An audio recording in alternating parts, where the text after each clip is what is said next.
Hello, welcome to Homeopathic Services. My name is Pierre Fontaine. I've been a professional homeopath for about 25 years or longer.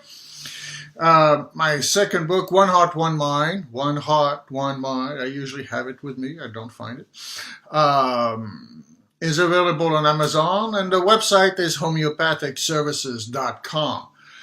I most of the time on these video clips I post on Facebook and YouTube talk about autism spectrum disorder. And a lot of people ask me, what is autism actually?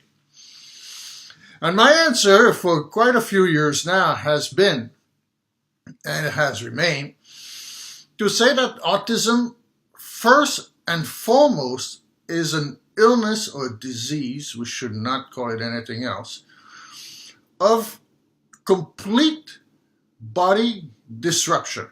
And I shall explain this, what I mean. Most diseases affect the human body on what I call an axis, on a single plane. That is, if you have ulcers, it's stomach ulcers, okay? If you have arthritis, it's the joints. If you have Crohn's disease, it's the bowel. Whatever illness is most commonly one axis, one organ system, even we can take it that far. It's along an axis, and the rest is not affected. With autism, we have multi-system affected by this condition. That is, most commonly, the digestion is altered. The child most commonly has diarrhea or constipation, and very severe constipation at times, and very severe diarrhea at times, 20 times diarrhea a day, or constipation once every 2 weeks. A lot of people even give enemas, otherwise the child would not poop. Okay. It is not only the lower, the colon, but it is also the small intestine as well as the stomach. Okay, the child most of the time does not want to eat, so there's not only problem at the colon, but there's also pain. All right, one thing to recognize once and for all, and to keep pounding everybody who does not know anything about or little about autism, is that autism is a very physically painful disease. I started saying this 20 years ago, and I continue to say so because it is true. Autism also often affects children on a musculoskeletal level. That is, they have low muscle tone. A large percentage of children have low muscle tone. So the musculoskeletal system is also affected. Sometimes the teeth are affected. Sometimes the teeth are black or have multiple cavities at an extremely young age. Okay. Also, the central nervous system is affected. And we can see that in seizures or epileptic seizures or convulsions. It's not only that. Clearly, the autism is an illness of perception, receptive and expressive. Okay? So, receptively, children most of the time, on a percentage-wise, we can say they understand more than we think they do. Okay? By a wide percentage. There are children who do not perceive anything on the outside. That percentage is lower. It's not insignificant, but it is lower. So it's a illness also of perception, receptively, in a global manner, as well as expressively. Most children on the spectrum do not express themselves. It is not only a global perception problem, but it is also very commonly there is a hearing issue, receptively. Okay, receptively, they can be very sensitive to sounds that we don't know, we don't hear, rather. Okay, and loud sounds, they are very, very receptive to loud sounds, and they scream at that. Okay, in the mouth, they often don't want to put foods in their mouth. We're gonna get back to that a little bit later in this clip. The jaw, the face is very commonly, and most commonly the jaw, the mandibular branch of the fifth cranial nerve is very commonly affected. Very commonly affected. They often have headaches as well. It's also an illness of immunity. Immunity, what I mean by that is very, very commonly in children who come to my practice, who are brought to my practice by the parents, have had multiple ear infections. Multiple ear infections once a month, sometimes for a very extended period of time. Or they get colds or bronchitis, very common, twice a month, once a month, for again, months after months after months after months. So there's an immune problem. So hypoimmune, not immune enough, or even hyperimmune, where the child could be 30 below, and you could put the child barefoot with just a t-shirt on, and he will not get sick at all, or not even feel the cold. Again, a senses type of issue. All the senses, I take it as granted when I start any case, that all senses are warped. The hearing, the taste, the feeling on the skin, the eyes. I did a video about a patient and why he looks at objects very closely. Is because the mom, when we do a consultation that is 3 hours long, we get in the state. And the mom realized that he cannot see further than a foot away. So he has to look at everything very closely. Very closely, he can see things focus. He can see things clearly. But once the object is not there, he doesn't see and past a foot. In other words, if we can't see a foot beyond, as if being in a fog. So there's an idea also of absorption and elimination. Now, absorption and elimination, absorption of information, okay, and elimination of information, all right, receptive and expressive.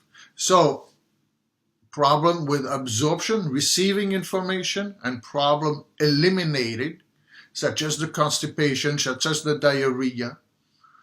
Okay, but we can broaden that idea with the elimination of information, expressive language. Expressive, not only spoken language, but expressing of emotions. Very commonly, they do not express emotion. And not that they don't want to, they can, they cannot, they are not able to. They are not able to.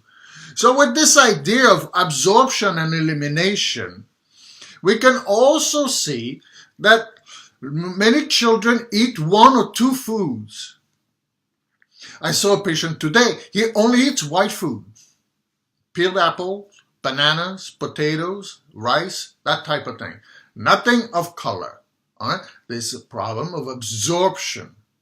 Again, absorption, expressive, absorption, elimination. I see it as having a similar, they're not the same, but they have there's a similarity between the two. And so some children eat one or two foods.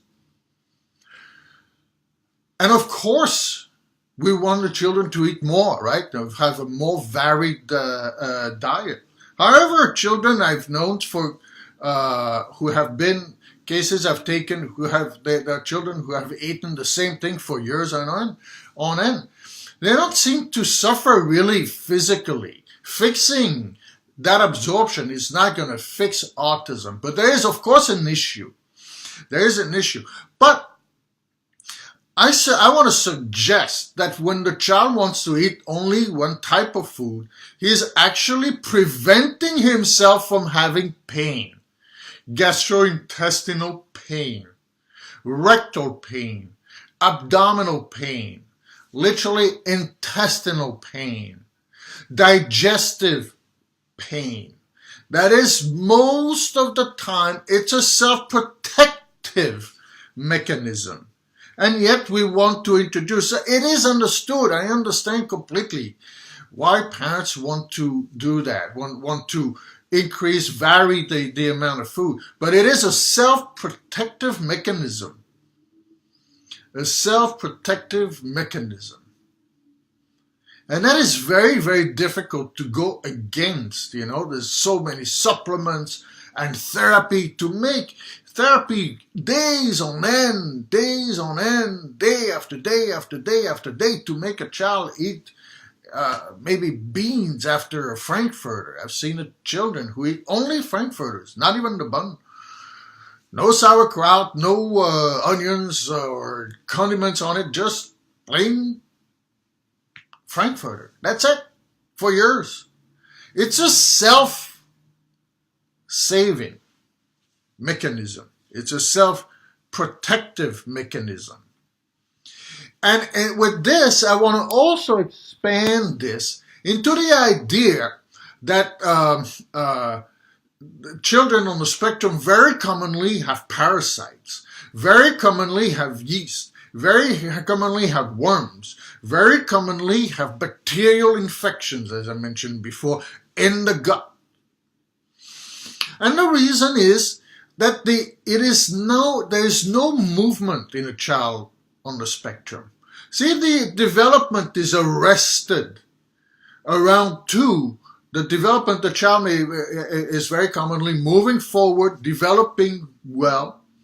And in that process of development, the gut changes. The bacteria in the gut changes. The parasites change. And those are needed, by the way. Most of them are needed. The yeast changes. And it's an unseen process. It's really an unknown process.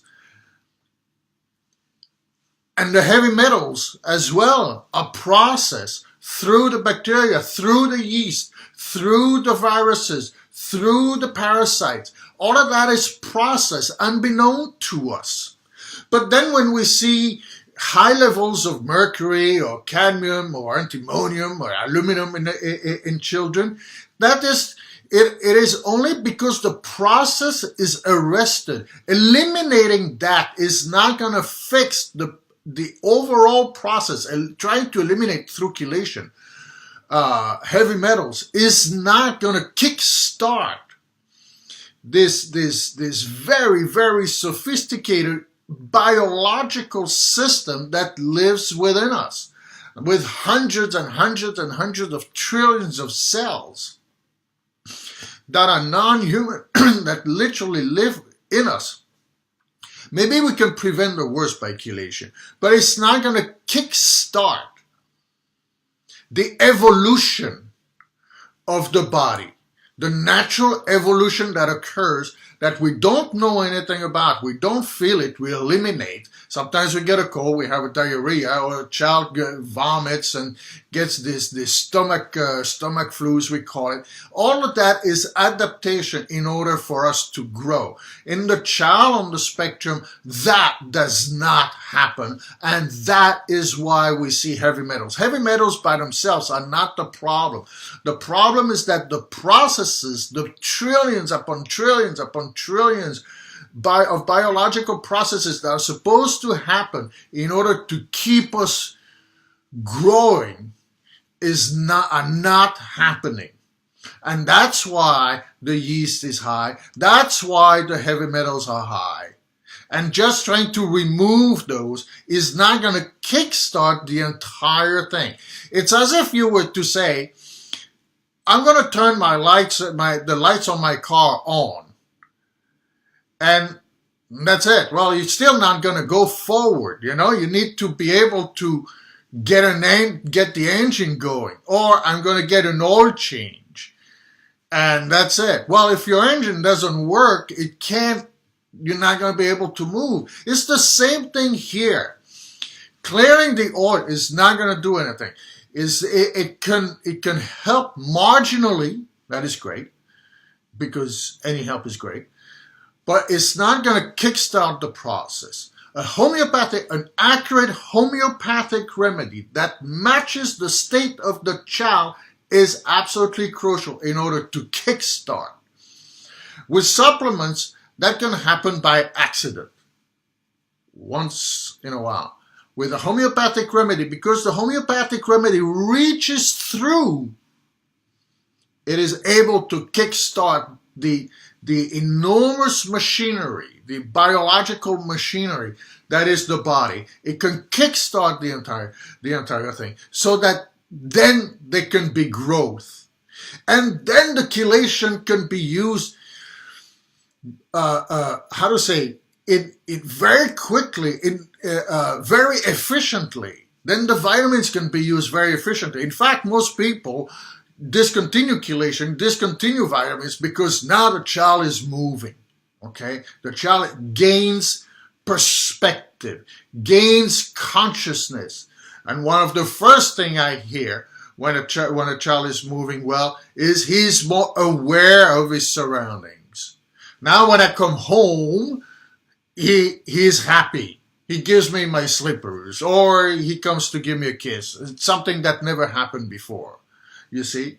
So the reason why the parasites and the yeast and the bacterial matter and the heavy metals are high is because all that process is not happening. It is not. Autism is not a disease of heavy metal. Autism is not a disease of a bacterial disease or a viral disease or a fungal disease. It is all of the above, argumentatively, but in order to reach, in order to do something, we need to reach beyond that and get the engine going. Really, the vital force, that which is the vital force that is going to get what was regressive, that is going to move forward what had become regressive. It is really the way things work. All those processes have been unknown to us. What happens in the body when we grow, the changes in bacteria, the changes in fungal matter, the changes in viral matter and in parasites, that we do not know. We're only starting to find out. But it is not needed to know all of this at this moment. It will be great to know. But what is better is to know is how to fix the problem. And that's by giving a remedy. And we don't need to know all the details of this. We need to know what the child is like. Okay? What makes this child tick? Is the child, in terms of awareness, is the child aware of his surroundings or not? Is there any kind of speech or not? You see? What makes the child irritated? That is much better information because it talks about the child. And then we can give an accurate remedy so that the child can finally start to grow again and move along the steps that are of the growing up stages. Okay? Thank you so very much for listening. My name is Pierre Fontaine. Homeopathicservices.com is the website. One Heart, One Mind talks about all of this and more, with 20 cases of completely reversed autism, completely healed. And I hope to see anyone soon. 212-334-7360. It sounds like a commercial. But this is really to impart information that I've been working on for over 25 years. Thank you so much. Bye-bye.